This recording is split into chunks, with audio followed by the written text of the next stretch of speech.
This is a war on the children. They give you the cure with the sickness.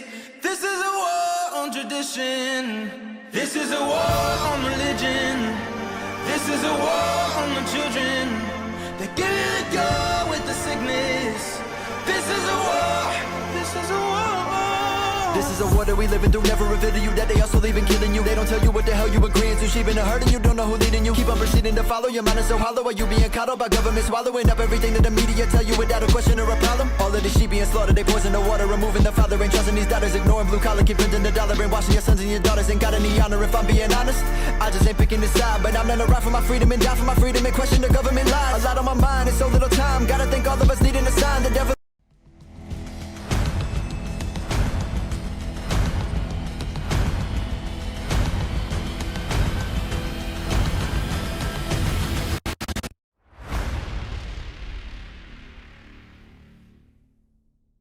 Look, you've just compared people who may have donated to this to the same people who are funding maybe a terrorist. I just want to be clear here, sir. This is really important. A lot of folks says, look, I just don't like your vaccine mandates and I donated to this. Now it's illegal. Should I be worried that the bank can freeze my account? What's your answer to that? Well, I think if you are a member of a pro-Trump movement who's donating hundreds of thousands of dollars and millions of dollars to this kind of thing, then you ought to be worried. On the 26th of October, 1917, one of the first days of the successful October Revolution, known as the Bolshevik Revolution in the USSR, inside of Soviet, now Russia. Soviet Russia. The communists had won, and what is the first thing that the communists do?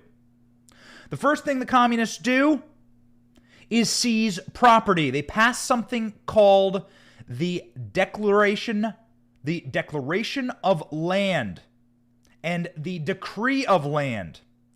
What that meant was the decree of an abolition of private property. The first things the communists did following Marx's and Lenin's decree is to abolish private property. No longer were your assets safe inside of your bank account, and certainly no longer were the assets safe of landed estates, the church, nobility lands, and monasteries. The state went directly after churches, monasteries, and nobility because why? They were their political enemies. The communists attacked their political enemies. They attacked their resources. They stole from them as their first act.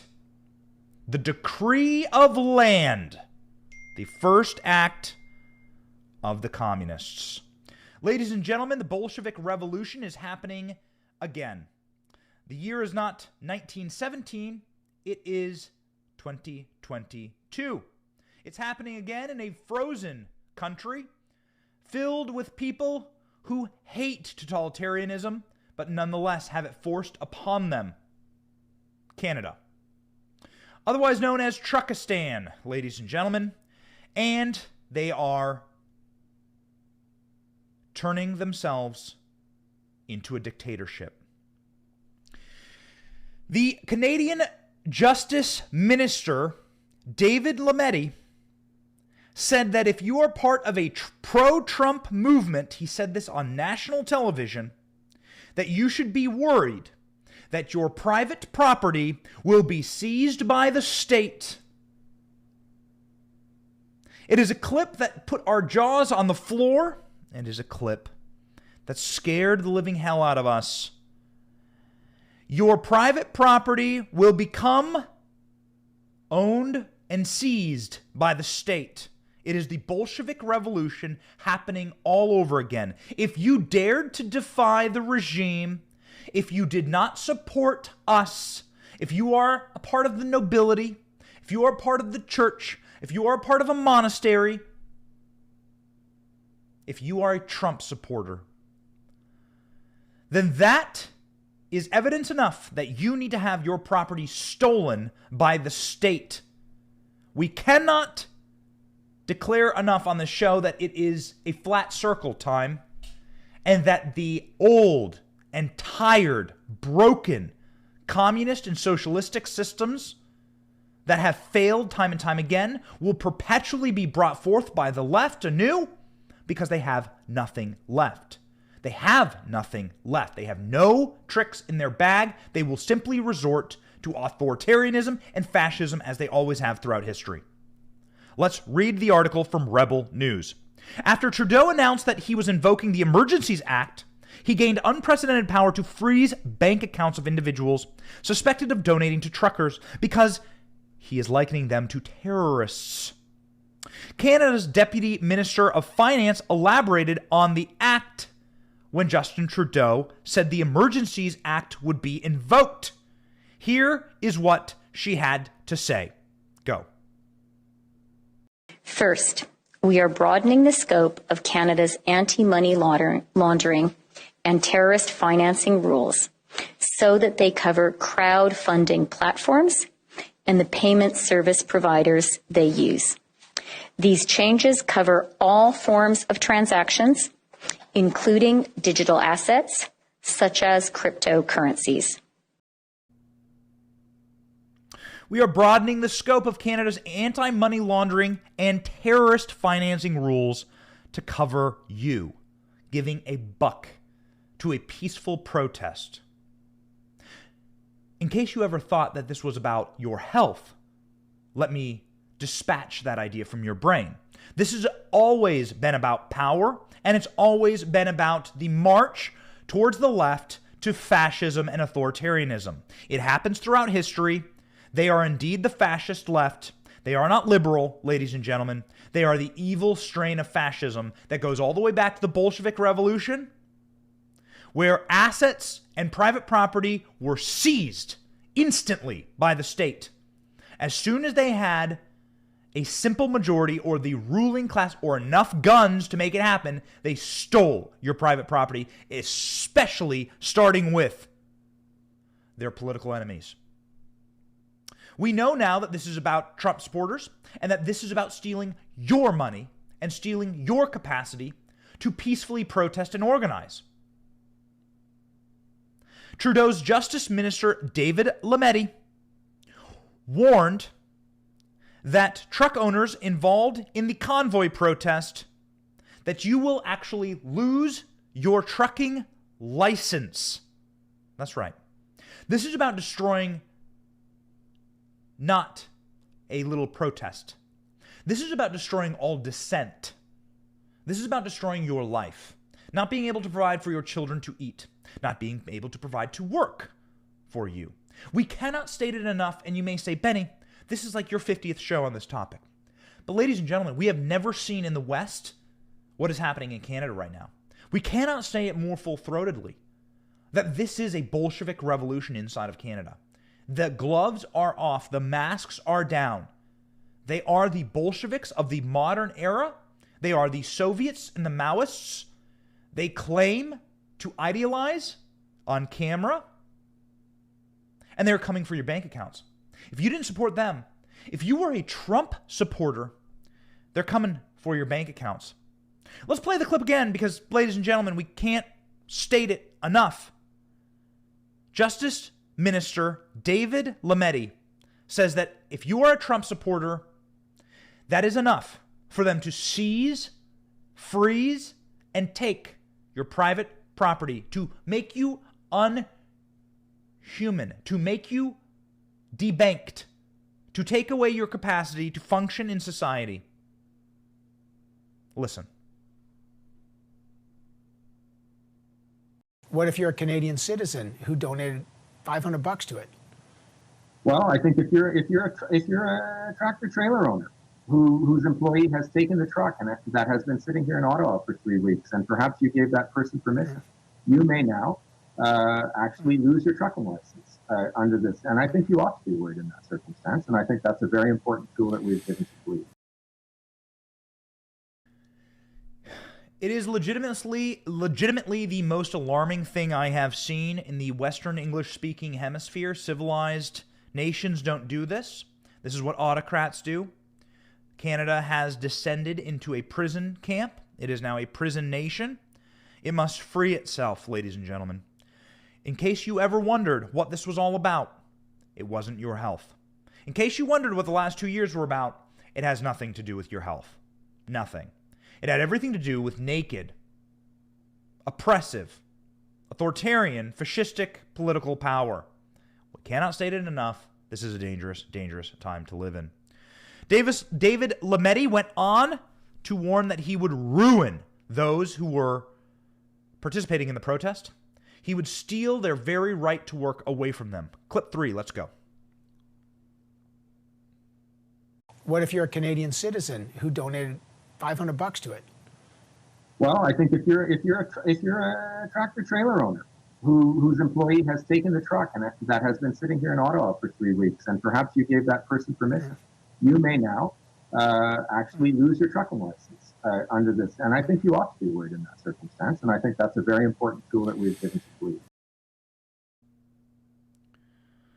How dangerous is this moment in time? Ladies and gentlemen, nothing is more dangerous than what is happening to the individual citizen. You see, the reason that people have a democracy, the reason that a democracy exists, that a republic exists, is that you have the power.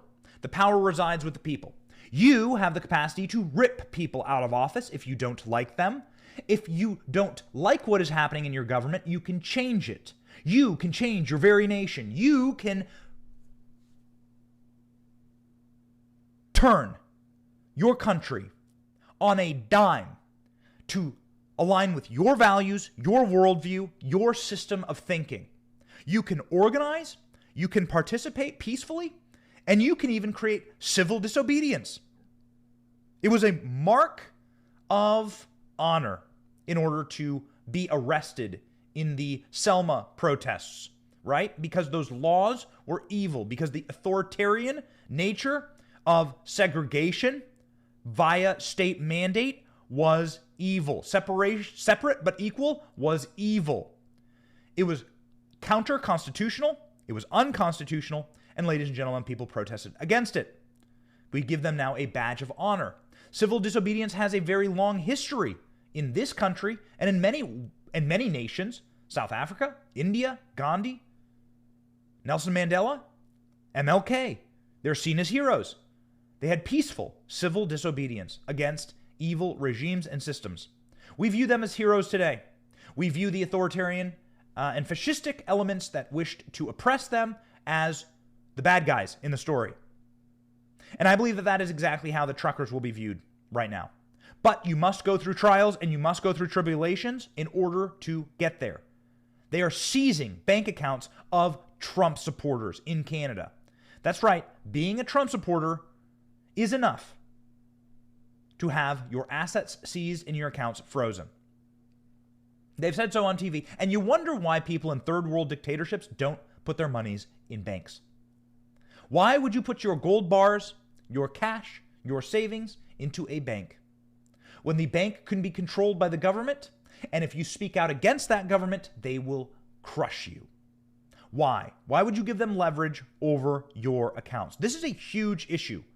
This is a major issue that happens in dictatorships around the world. It happens in communist China. It happens in Iran. It happens in South American dictatorships, where the bank institutions and the government institutions are one, and if they can destroy you, they will. It happens all the time. We have never seen it happen inside of a civilized, Western, English-speaking nation, not in my lifetime, and now it's happening in Canada. If you support the wrong political party, they will steal from you, they will take from you, and they will ruin you. It was never about your health. It was about exerting power. I bring to you the incredibly sad story of Luna Gelato Cafe. Luna Gelato Cafe. The owner of Luna Gelato Cafe, her name appeared in a Give, Send, Go data leak. I saw videos of the guy who leaked the data. He had such demonic energy, jittering and moving around and screaming. Ladies and gentlemen, these people are sick. It's disturbing. Demons do exist in this world, and sometimes they exist in the form of our media, who took it upon themselves to go and dox the owner of Stella Luna Gelato Cafe. Sounds like she has delicious gelato. I would love to go there. I would love to eat some of her gelato. She seems like a wonderful person. She donated a couple bucks. Just a few bucks to the Freedom Convoy. What did the press at the orders of Justin Trudeau's regime do to her? They called her, doxed her, put her name in print inside of the Ottawa Journal. They went after her for donating a couple dollars to the Freedom Convoy, a peaceful protest. They shamed her.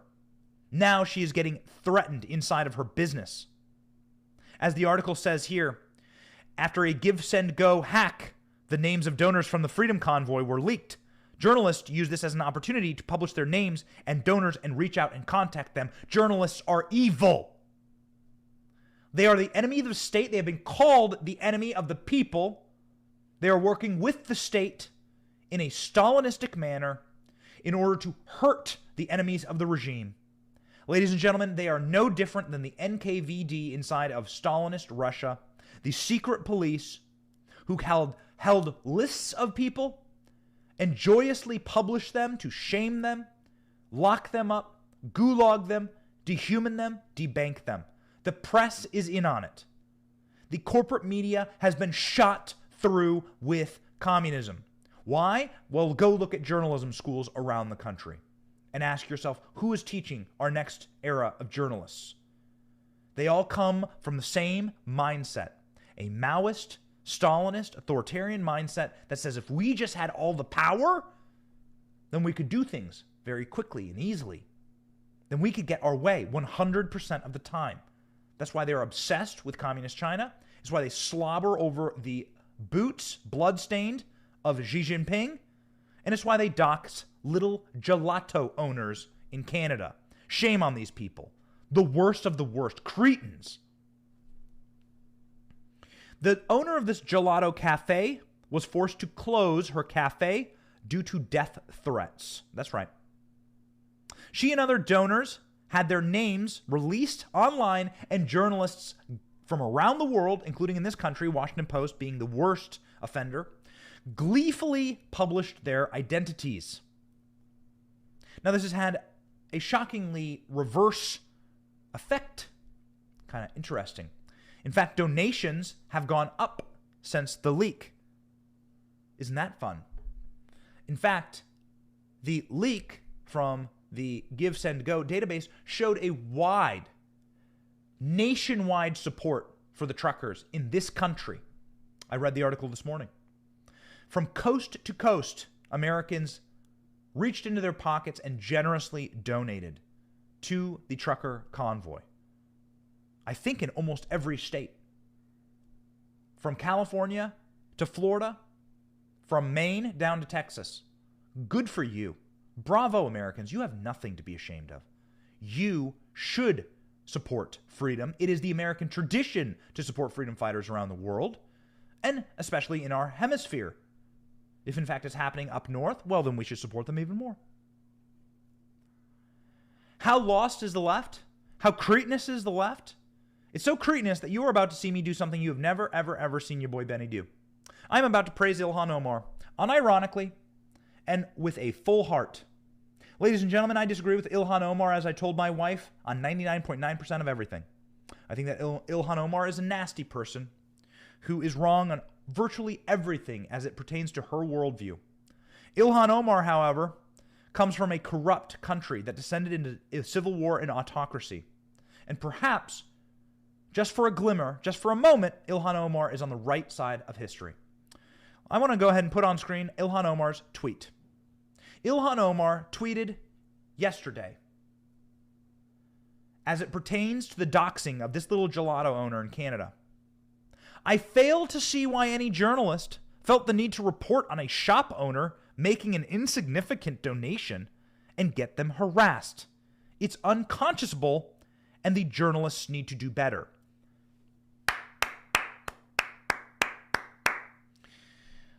Ladies and gentlemen, Ilhan Omar. It is strange, indeed, to see that even in the times of extreme darkness across the world, that you can have odd allies. It's interesting. I think that one of the finest things that will come of this trucker movement and this moment in Canada is that people are going to be brought together. That you are going to have a nation unite. You see, for a nation to unite, especially a free nation, where you're allowed free thought, free speech, free political activity, you got to have something to fight against. The moments of great unity in our nation, in America, and for any free nation, is when they have a common enemy, a common thing to appeal and to fight against. Perhaps this tyrannical moment that we are seeing around the planet, where the people who wish to rule over us are screaming and clawing their bloody fingernails, attempting to maintain power, that those people being ripped from power will be the one uniting factor for all of us. Perhaps this is the moment, and this is the thing that unites us all. It is certainly happening in Canada. As Justin Trudeau is collapsing in the polls, he walked in front of Parliament yesterday and allowed the Conservative opposition parties to question him. Let's just say tyrant Trudeau, Castro Jr., not having a good run, ladies and gentlemen. In fact, makes me very angry that we don't have this system here in America. Boy, would I love to do this to Joe Brandon.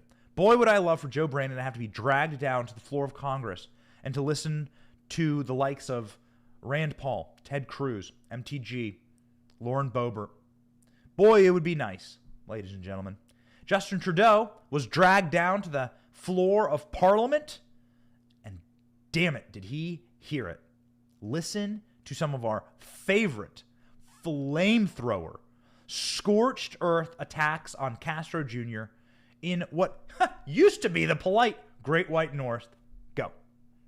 The Prime Minister calls people he disagrees with racist, misogynist. He spent the last month wedging, dividing, stigmatizing, and traumatizing Canadians.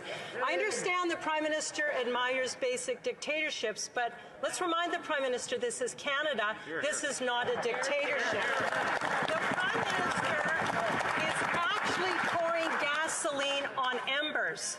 Isn't it true the Prime Minister is doing this for one reason and one reason alone? It's to save his own political career. Optimistic, hopeful vision for public life isn't a naive dream. It could be a powerful force for change. If Canadians are to trust their government needs to trust Canadians. Those are the words of the Prime Minister in 2015.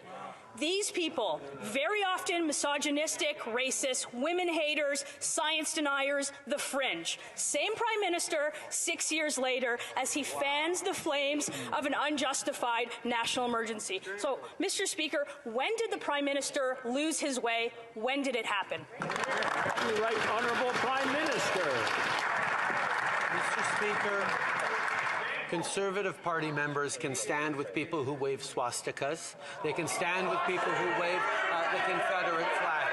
We will choose to stand with Canadians who deserve to be able to get to their jobs, who be able to get their lives back. These illegal protests need to stop, and they will, Mr. Speaker. Mr. Speaker, in 2020, when anti-energy protesters were blocking vital transportation, ships were backed up in ports and trains were stopped. The Prime Minister didn't stop them. In fact, he actually sent a government delegation to meet with them. But now that the protests are about something that he disagrees with, he uses inflammatory language, hurls personal attacks, and makes a massive power grab. We know the PM finds democracy inconvenient and that he admires China's dictatorship. So will the Prime Minister admit that this is all just a move to crack down on dissent? The Right Honourable Prime Minister. Mr. Speaker, I would advise the honourable member to be careful in that line of questioning before people actually look into what he and his fellow Conservative Party members said. In the middle clip there was a Jewish member of Parliament from the Conservative Party who Trudeau accused of being a Nazi. That's right. Trudeau accused Melissa Lantsman,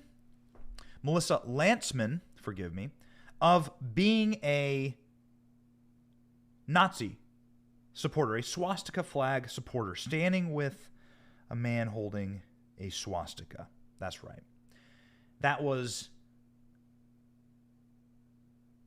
the full report from Justin Trudeau's Canada right now, accusing Jewish members of parliament of being Nazis. That's right. So things are just going great for Justin Trudeau. We expect this to spiral. We expect this to collapse. This won't stand. We are seeing a lot of very positive signs from Canada.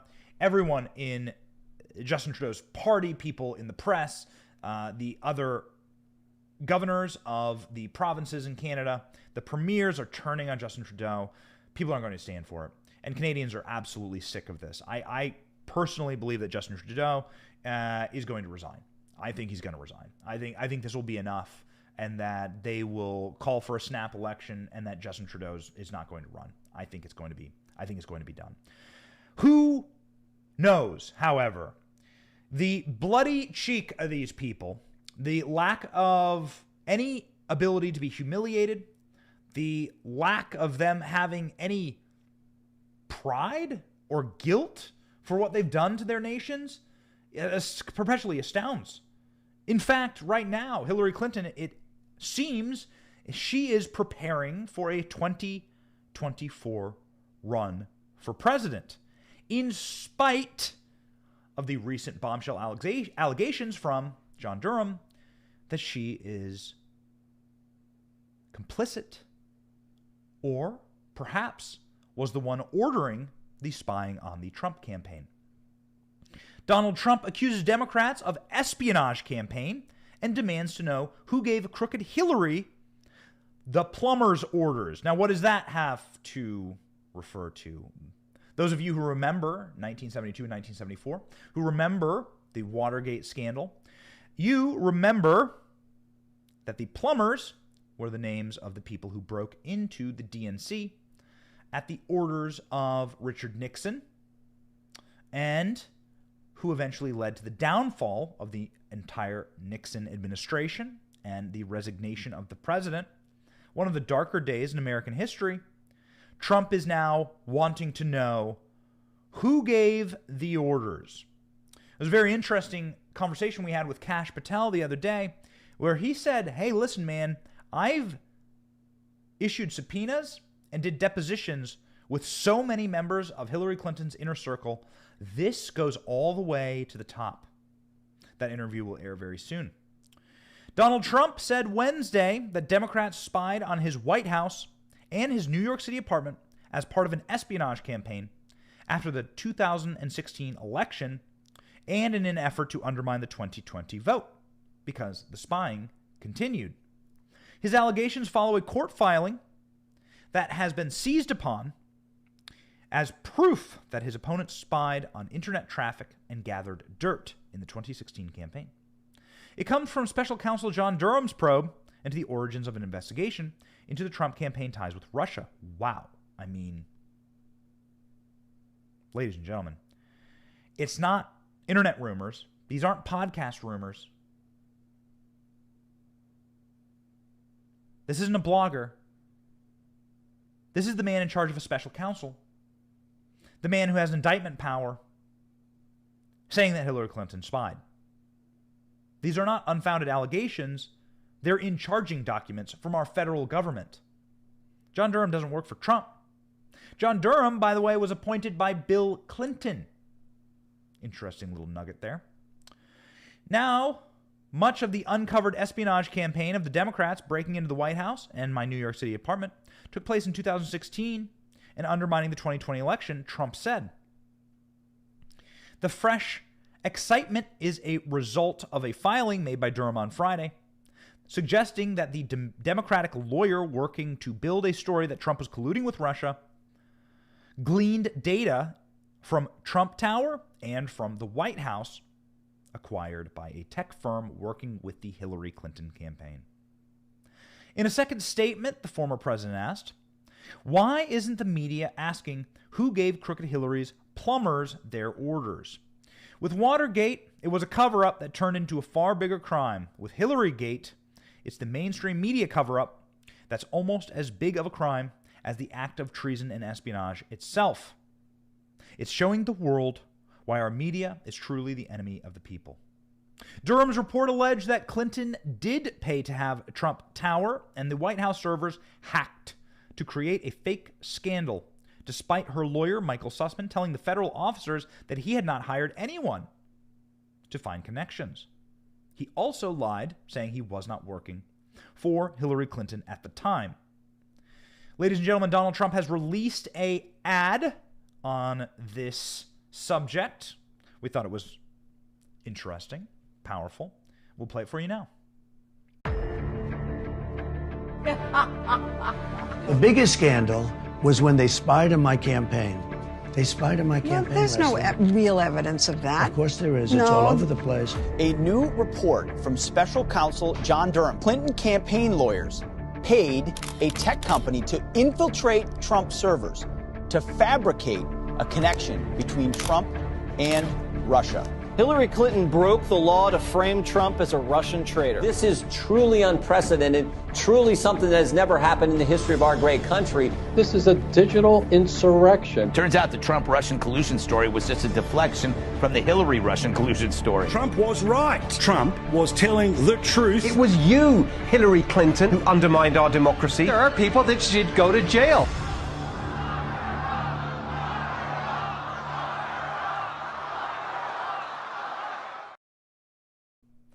Boom! Justice is coming for Hillary with a gavel. We'll see. We'll see. We've heard it before. And I have to say and speak for Republicans are kind of getting tired, quite frankly, of hearing that justice is coming. People are tired in this country, the base is tired, of hearing that there's going to be justice and then getting none of it. It's why I have been on social media asking Republicans and holding their feet to the fire, saying, what are you going to do about it? It's not enough to say the White House should fire Jake Sullivan or that Hillary Clinton should be investigated. Just the other day, Marsha Blackburn, a senator, good senator, I like Marsha Blackburn, but she tweeted that the White House should fire Jake Sullivan. Okay, but they're not going to, obviously. Jake Sullivan's there for a reason. He's the mastermind behind all of this, and as we saw with CNN, the rats stick together until it's rat eat rat. You need actually an outside force in order to pressure the collapse of this house of cards, this witch's kitchen. So what will be the outside pressure? I said, why not investigate? Or why not announce you will investigate? Put the pressure on. State unequivocally that there will be trials, that there will be investigations. The Watergate Senate investigation hearings were bombshell. It led to the collapse of the Nixon administration. I wasn't around. But ladies and gentlemen, the Senate doing their job of oversight is what led to the unearthing of some pretty shocking facts in Watergate. So I will be perpetually and consistently demanding and requiring every Republican that comes on my show, that I come across on social media, what will you do? Will you hold people accountable? Will you declare that Jake Sullivan is going to live in hell? He is going to be dragged before every committee, subpoenaed, investigated, and brought to justice for spreading the Russiagate collusion hoax, for spying on the sitting president of the United States. Ladies and gentlemen, if you're watching this, chances are you're represented by a Republican. You should ask them as well. It is time for accountability. What we call this in the business is will to power. Will to power means that we have a will. We want to see Hillary Clinton brought down. We want to see the criminals answer for their crimes. And that's not just Hillary Clinton. It's John Brennan. It's James Clapper. It's James Comey. It's Andrew McCabe. It's Peter Strzok. Loretta Lynch. Eric Holder. All the way down the line. John Durham's like at 10%. There's 90% to go. Will to power means that we have this will that we want to see something happen, and we're going to use our power to make it happen. That is will to power. That is what we should be seeing. And we should be seeing Republicans declare it and promise it. Hillary Clinton, for her part in all of this, sent a tweet finally. It was 5 days after Durham's news broke that she spied on Trump, and Hillary sent a little tweet. Trump and Fox are desperately spinning up a fake scandal to distract from the real one. It's a day that ends in Y. The more his misdeeds are exposed, the more they lie. For those interested in reality, here's a good debunking of the latest nonsense. I need to work on my Hillary Clinton impression. I haven't given one. I need to work on my cackle, ladies and gentlemen. The old Hillary impression. We're going to work on it because she's coming back, ladies and gentlemen. She's coming back. Well, that's interesting. She linked to a Vanity Fair piece, but the Vanity Fair piece links to a New York Times piece that doesn't say that spying didn't occur. The entire thing is agitprop. The entire thing is fake. The Soviet word for fake news. State-sponsored news. She doesn't have anything. And she's scared, ladies and gentlemen. She's scared out of her mind. You know, what happens next? We've been asking a lot of those questions, and I think that it's important to tell you what we've learned. What happens next is that Republicans must demand justice and accountability. And there's a lot of ways to get it. There needs to be now televised national hearings as soon as Republicans take back the House, which is, of course, key. Republicans must take back the House in November. Kevin McCarthy, Steve Scalise, Elise Stefanik have all been very good on this, and I give them credit. They have all said and committed to hearings requiring answers from Hillary Clinton's campaign and following the trail led by John Durham. The United States House of Representatives has pretty astonishing power to subpoena, to compel, and to submit prosecutorial discretion to the Justice Department to say, hey, listen, these people should be prosecuted. Rand Paul said Dr. Fauci should be prosecuted. Here's what I found from Dr. Fauci. He sent that to the Justice Department. I think you'll need a different Justice Department. Can't be Merrick Garland in charge. Can't be Eric Holder in charge. But as a member of Congress, you can say, our hearings found this, you must prosecute. You can fire that off to the Department of Justice. Ladies and gentlemen, there's a lot of power in that. And there's a lot of power in the capacity to compel testimony, to fact find, to subpoena. Ladies and gentlemen, you're starting to see exactly what's going to happen. Jake Sullivan is working inside of the Biden administration right now. Jake Sullivan's going to be indicted by John Durham. John Durham's going to then turn the workers of the campaign on the Obama people. The Obama people are then going to turn Valerie Jarrett, Barack Obama, they're going to turn on the intel community.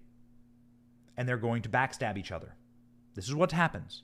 The rats live together, and when they start to starve, they eat each other. The nature of the rat is do anything to survive. The nature of the rat is to live in darkness, scurry along the walls, and to do anything to survive. And so when they reach a point where they start to get scared, they're going to turn on each other. They're going to eat each other. Obama's going to blame the intel community for spying. The intel community is going to say Obama told us to spy. It's going to be a wild one. It's going to be very, very fun to watch it play out. Republicans need to be smart. They need to be strategic. They need to be iron-spined and brass-balled. They need to have gunpowder in their gut, as my grandfather used to say. And our job, ladies and gentlemen, is to hold our Republicans accountable, to demand these investigations, to demand that something happen, and to demand, ladies and gentlemen, that the criminals and the criminal enterprise that currently runs this country be locked away. Smart Republicans, action shows you what they're doing. Inaction shows you the dumb Republicans, or the people who are simply there in order to uphold the system, TM. The, capital T, system, capital S. And there's plenty of Republicans doing that, ladies and gentlemen. And we call them out on this show. One of the Republicans who is not doing that, one of the Republicans who has blown us out of the water as far as our expectations, has been Glenn Youngkin in Virginia.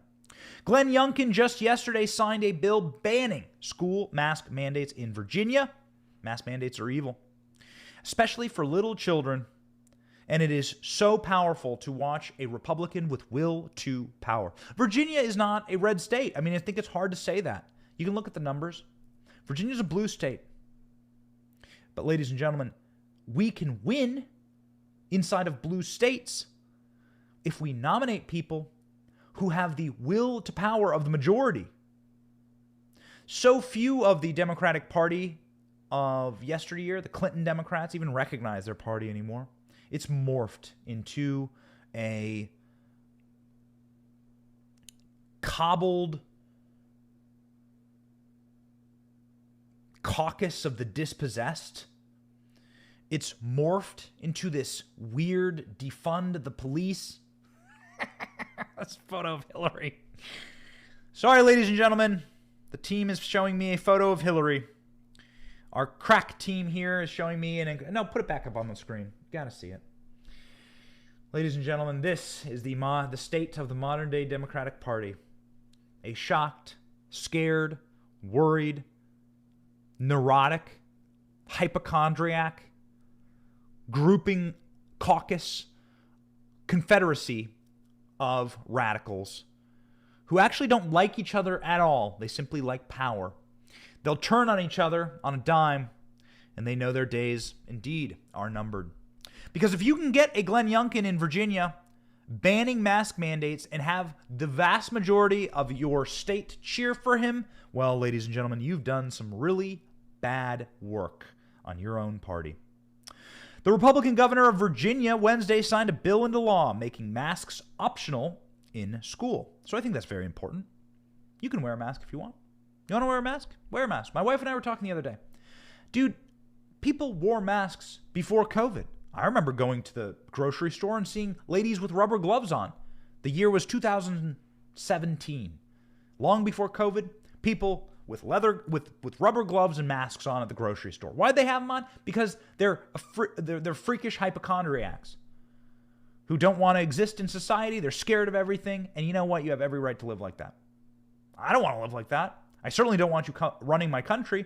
That's the crazy thing that happened over the last 2 years is those people gained almost unilateral power over all the rest of us, normal functioning human beings. And then they started to do cruel and evil things like mandates. I don't care if you wear a mask. I don't give a damn. I don't care if you wear a space suit or a hazmat suit to go shop at Whole Foods or Walmart, Target. Doesn't matter to me. But you have no damn right to tell me what I have to do in public. I am not in charge of what you do, and you are not in charge of what I do. America's a great and exciting experiment, and we all get to take our own risks, you see? And that is the beauty of America, and that is the way things are going back to in Virginia. Thank God for you patriots in Virginia. Are you watching right now from Virginia? God bless you. Glenn Youngkin signed his bill after the House of Delegates approved the legislation. The legislation takes effect immediately. It allows parents to decide if they want their children to wear masks in school. School districts have until March 1 to comply once the legislation is signed. So what is that, 2 weeks? Fine. Virginia Governor Glenn Youngkin, he said that the law making masks optional in schools is, in fact, the way to freedom, real freedom. It's a wonderful thing to hear. It's very common sense. It's wonderful to see such a thing happen inside of a state that has been getting blue. Joe Biden won Virginia by like 10 points. He had executive orders that said that schools had to adhere to these guidelines. The schools bucked him, said, no, we won't do it. And now they've passed a law, something that Democrats would never do.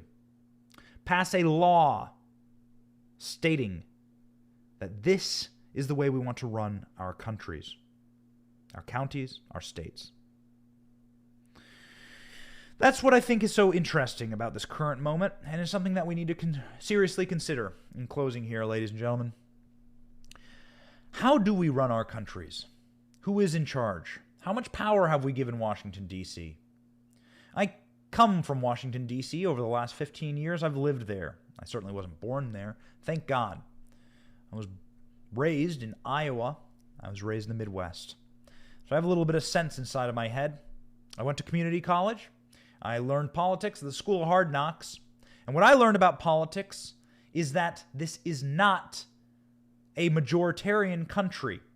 There are systems in place here to make sure that the vast majority of people must agree on something for it to happen to all of us. That's why there is a filibuster in the Senate. That's why the Senate exists, in order to give every single state equal representation. The founders made that possible for all of us, and it was a genius system. It's worked out really great so far, but something crazy and scary happened over the last couple of years. Ruling by fiat, ruling by the administrative and authoritative state began to be the norm. You're seeing the collapse of that in Canada, and you're seeing the scary results of it here.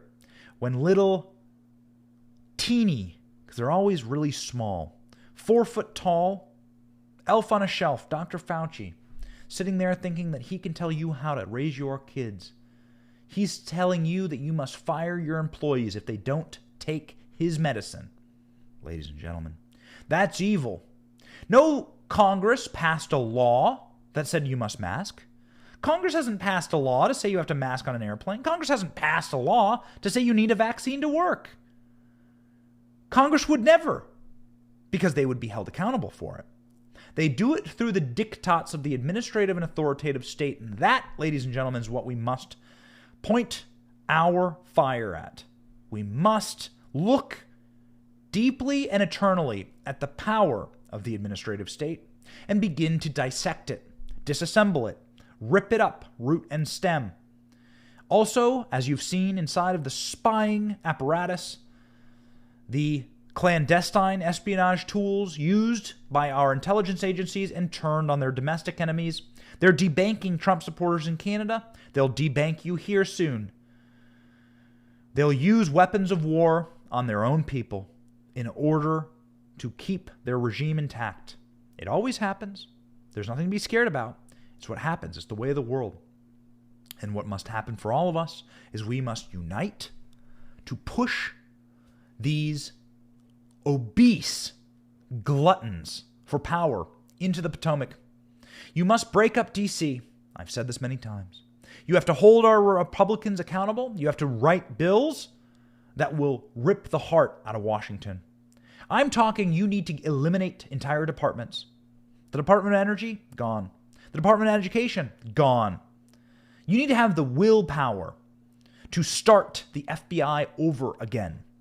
You need to eliminate and eradicate the departments and systems that have been turned against the American people and have so perversely rotted out to the core their mission that they just got to be rebuilt, or maybe not built again at all. It's going to create a new and peaceful, happy nation where actually the real ruling class is going to be your state and your local representatives. Those people are the most tied to you. That's how federalism should work. You should care a lot more about what the mayor of your town thinks than what Joe Biden thinks. Because Joe Biden doesn't have power to really affect your life at all. Joe Biden doesn't have the power to really affect your bank account at all. And we must strip the executive as an institution of that power. We have to be brutal. We have to strip the federal government of so many of the broken, foolish, pointless spending programs. We have to really rethink our relationship with our federal government. Things have gotten out of whack and out of line. That's why there's so much free-floating anxiety, as they say, right now in this country. And we got to realign that. And the best way to realign it is freedom. I'll close with this. This is a huge country. There's a lot of different groups. And those groups should be allowed to live in peace and live the way that they want to live. Go ahead and check in on the Amish in Delaware and in Pennsylvania. Dude, those people live in a very specific way. I don't think they pay the same taxes as you. I don't think that they have to go into a draft. They have a relationship with the federal government that says we're allowed to live the way we want to live. And we're allowed to do things that maybe you're not allowed, like unpasteurized milk, right? There's a lot of cool things with the Amish. It's a very neat system that they have there. And there's a lot of neat little systems all around the country. And if you want to be Amish, you should go be Amish. And if you want to be a socialist up in Vermont, go do that, dude. Go live in Vermont. Go have that system. If you want to be like deeply free and away from all government bounds, well, there's some very cool free state movements in New Hampshire that's going to try and eliminate all taxes in New Hampshire and eliminate the federal government entirely in New Hampshire. They want New Hampshire to be like a guy with a stick who's in charge. That's the governor. That's kind of cool. I think that's awesome. California is a complete dumpster fire on garbage, but they're going to like figure out the system that works for them. I think it's evil. I would never want to live there. And Florida's doing it right now. Remember when Florida was a swing state or a blue state? I'm old enough to remember Al Gore. And I'm old enough to remember how Florida would go consistently to Democrats, right? Nah. Now Florida's a rock-solid Republican state, and they're saying Ron DeSantis is going to win by 10 here. Well, that's pretty cool. I think that's neat. And I think that all of America should be like that. You should live where you want to live. You should live inside of the states that provide you the opportunities that you want. And if you don't like that state or its government, then you can change it because it's right there in front of you. The mayor or your county councilman, they probably live on your block. I know mine does. They live around the corner from you. They experience what you experience. And that, ladies and gentlemen, is what democracy, representative democracy, looks like. That, ladies and gentlemen, is what it should be.